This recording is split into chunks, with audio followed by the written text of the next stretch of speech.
Hello बच्चों, आज हम ट्वेल्थ क्लास के book first chapter Bharatendu Harishchandra ji की जीवनी के बारे में जानेंगे। तो चलिए पढ़ते हैं इसे। भारतेंदु हरिश्चंद्र की जीवनी। लेखक का एक संक्षिप्त परिचय होता है। परिचय वो होता है उसका जन्म।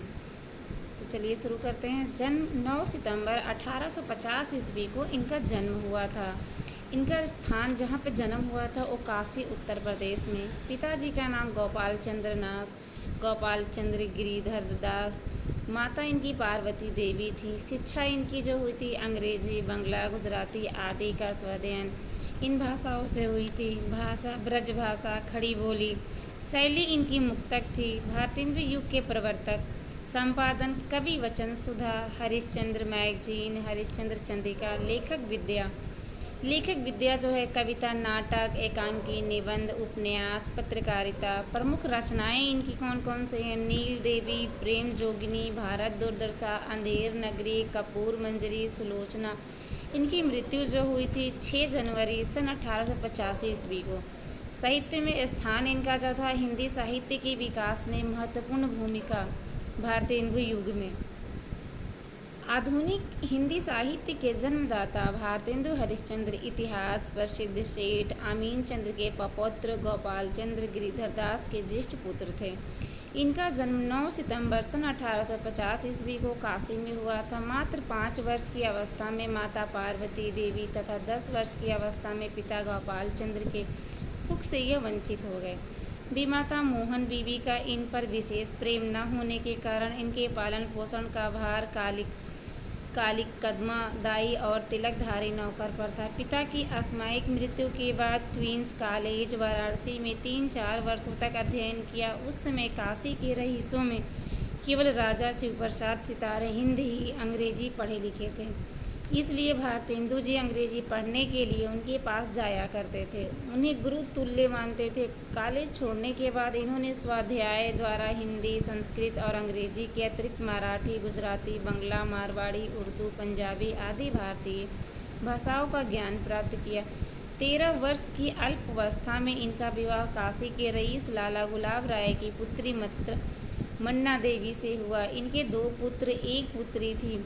पुत्रों को बाल्यावस्था में ही मृत्यु हो गई थी, जबकि पुत्री विद्यावती सुशिक्षिता थी। भारतेंदु जी ने अनेक स्थानों की यात्राएं की। ऋण लेने की आदत भी इन पर पड़ गई। ऋणग्रस्ता, कौटुंबिक तथा अन्य सांसारिक चिंताओं सहित क्षय रोग से पीड़ित भारतेंदु जी का निधन 6 जनवरी 1885 ईस्वी को 34 वर्ष के महीने की अवस्था में हो गई। भारतेंदु जी ने हिंदी साहित्य की जो समृद्धि की वह सामान्य व्यक्ति के लिए असंभव था। ये कवि, नाटककार, निबंध लेखक, संपादक, समाज सुधारक सभी कुछ थे। हिंदी गद्य को तो ये जन्मदाता समझते थे। काव्य रचना भी ये बाल्यावस्था से ही करने लगे थे। इनकी प्रतिभा से प्रभावित होकर सन 1800 ईस्वी में पंडित रघुनाथ, पंडित सुधाकर द्विवेदी, पंडित रामेश्वर दत्त व्यास आदि के प्रस्तावनानुसार हरिश्चंद्र को भारतेंदु का पदवी से विभूषित किया गया। तभी से इनके नाम के साथ भारतेंदु शब्द जुड़ गया। इन्होंने हिंदी भाषा के प्रचार के लिए आंदोलन चलाया। इस आंदोलन को गति देने के लिए पत्र पत्रिकाओं का प्रकाशन एवं संपादन किया। इन्होंने सन 1868 ईस्वी में कवि वचन सुधा, सन 1873 ईस्वी में हरिश्चंद्र मैगजीन का संपादन किया। 8 अंकों के बाद हरिश्चंद्र मैगजीन का नाम हरिश्चंद्र चंद्रिका हो गया। हिंदी गद्य को नई चाल में ढालने का श्रेय हरिश्चंद्र चंद्रिका को ही है। भारतेंदु जी की कृतियाँ अनेक विधाओं में उल्लेखनीय है। नाटक के क्षेत्र में इनकी देन सर्वाधिक महत्वपूर्ण है। भारतेंदु ने इतिहास, पुराण, धर्म, भाषा, संगीत आदि अनेक विषयों पर निबंध लिखे हैं। इन्होंने जीवनियाँ और यात्रा वृत्तांत भी लिखे हैं। भारतेंदु जी की प्रमुख कृतियाँ इस प्रकार हैं। नाटक इनका है। भारतेंदु जी ने मौलिक तथा अनुदित दोनों प्रकार के नाटकों की रचना की है, जिनका विवरण इस प्रकार है। का मौलिक नाटक नील देवी, सत्य हरिश्चंद्र, श्री चंद्रावली, भारत दुर्दशा, अंधेर नगरी, वैदिक हिंसा, हिंसा न भवती, विश्व विस्मोधुस्मदम, सती प्रताप, प्रेम जोगिनी।